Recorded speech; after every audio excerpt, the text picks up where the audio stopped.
हाँ जी, ये प्रोपोज़िशन, ये क्वेश्चन जो है बड़ा इम्पोर्टेंट है कि जब आप अपना केस अपने वकील साहब को दे देते हैं, तो फिर आपने अपने वकील साहब से कैसे राब्ता रखना है और उनसे एक्सपेक्ट क्या करना है। मैं यहाँ पर आपकी खिदमत में एक बात अर्ज़ करूँ। हालात इतने बिगड़ चुके हैं हमारे माशरे के कि किसी को किसी के ऊपर एतबार नहीं रहा। जब सगे बाप, सगा भाई अपनी बेटी बहनों का हक़ वरासत खा रहा हो, ना दे रहा हो, तो फिर आम आदमी पर एतबार तो वैसे उठ जाता है। तो आप अगर वरासती प्रॉपर्टी का हिस्सा लेने जा रही हैं बेटी बहन, तो आपने वकील इसके लिए एंगेज किया है, तो वकील साहब के साथ आपका ट्रीटमेंट क्या होना चाहिए, इस हवाले से हम मुख्तसर सी गुफ्तगू करेंगे और इस सवाल का जवाब ढूंढने की कोशिश करेंगे। देखिए, सबसे पहली बात तो ये है कि आपने जो भी वकील साहब की हैं, पहले खूब गौर व फिक्र करके करें, उनको सोच विचार कर लें, टाइम बेशक लगा लें, लेकिन नशिस्त कर लें वकील साहब से अच्छी खासी। लेकिन याद रखें, जब आपने अपने वकील साहब कर लिए हैं केस के लिए, फिर उनके ऊपर ट्रस्ट करें, उनको मशवरे ना दें, क्योंकि मशवरे वकील ने देने होते हैं, आपने नहीं देने होते। वकील साहब को पता होता है कि केसेस को कहाँ स्लो करना है, कहाँ फास्ट करना है। क्योंकि वरासती प्रॉपर्टी के केसेस में ख़ास तौर पर जब दुश्मन जो है वो कोई और नहीं है, सगा बाप या सगा भाई है, तो ऐसी सूरत में वकालत कितनी मुश्किल हो जाती है। तो आपका असल डिसीजन ये है कि आपने अपने कौन से वकील साहब किए हैं।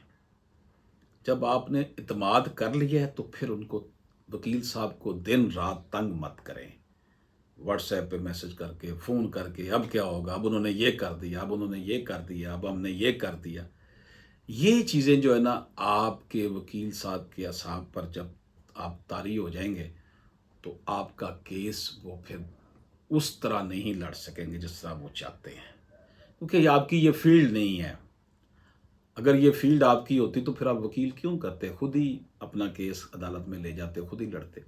जब आपने वकील साहब कर लिए हैं, जो भी किए हैं, जैद किया, बकर किया है, उनके ऊपर फिर मुकम्मल ट्रस्ट रखें। इतना ज़रूर रखें कि आपको पता हो कि इस डेट पर क्या कार्रवाई हुई है।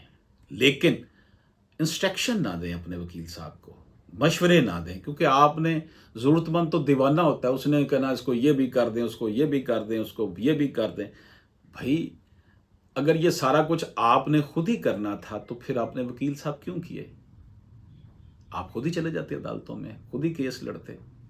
अब आप मशवरे दे दे के अगर अपने वकील साहब की मत मार देंगे, उनको टेंशन देंगे, तो वो आपका केस अच्छी तरह से नहीं लड़ सकेंगे। वो बददिल हो जाएंगे कि ठीक है, इससे मैंने फीस तो ले ली है, लेकिन इसने तो मेरा नाक में दम रख कर रखा है, इसने तो मेरा जीना हराम कर दिया है। तो हर वक्त 24 घंटे टेंशन, अब ये मैसेज, अब ये मैसेज। तो उससे क्या होगा? आपने जिस शख्स की ये जिम्मेदारी लगाई है कि आपने मेरे हकूक़ के लिए लड़ना है, आपका अगर उसके ऊपर अदम एतमाद होगा, अदम तावन होगा, तो वो आपके लिए कैसे लड़ सकेगा? फौज को अगर अपने कमांडर पर ही यकीन नहीं होगा कि मेरा कमांडर जो है वो सही लड़ रहा है या नहीं लड़ रहा, तो फिर फौज कैसे लड़ सकेगी? कमांडर ने लड़ाना ना।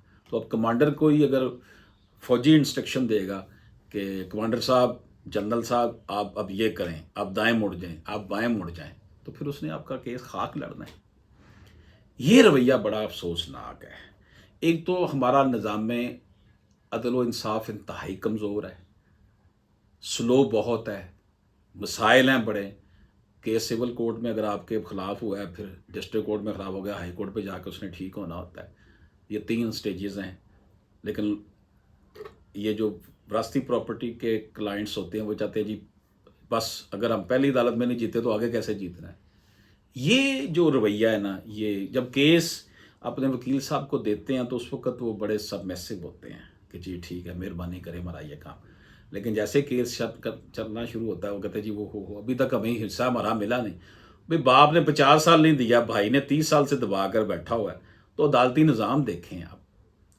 तो मैं आपको मेरी ये राय है तजर्बात की रोशनी में, आप अपने वकील साहब से ज़रूर पूछें कि आप क्लाइंट हैं कि सर क्या हमारा केस इस वक्त किस स्टेटस पर है, लेकिन मशवरे ना दें। वो अगर कह रहे हैं ना जी हमने इस तरह लेकर चलना, अब आप उसको ना मशवरे दें। 10 लोगों से आप मशवरे करके 10 वीडियोस देखकर 10 लोगों की बातें सुनकर आप एक नया मशवरा अपने वकील साहब को देंगे तो आप अपना केस ख़राब कर रहे हैं। वकील साहब के पास फुल अख्तियारात होते हैं जब आप वकालतनामा लिख के देते हैं कि ये आपकी तरफ से जाके वहाँ पर पेश हो रहा है, आपका नुमाइंदा बनकर पेश हो रहा है, गोया कि आप खुद पेश हो रहे हैं। तो इसलिए मेरी ये जो बातें हैं तजर्बात की रोशनी में, आप वाकई चाहते हैं कि आपका केस मजबूत रहे और आपके वकील साहब अच्छी तरह केस लड़े, तो ये सिलेक्शन करते वक्त सोचें कि आपने वकील साहब जो करने हैं वो कैसे हैं, किस तरह के हैं, क्या नहीं है। लेकिन जब आप सिलेक्ट कर लेते हैं तो फिर उनके ऊपर इतबार करें।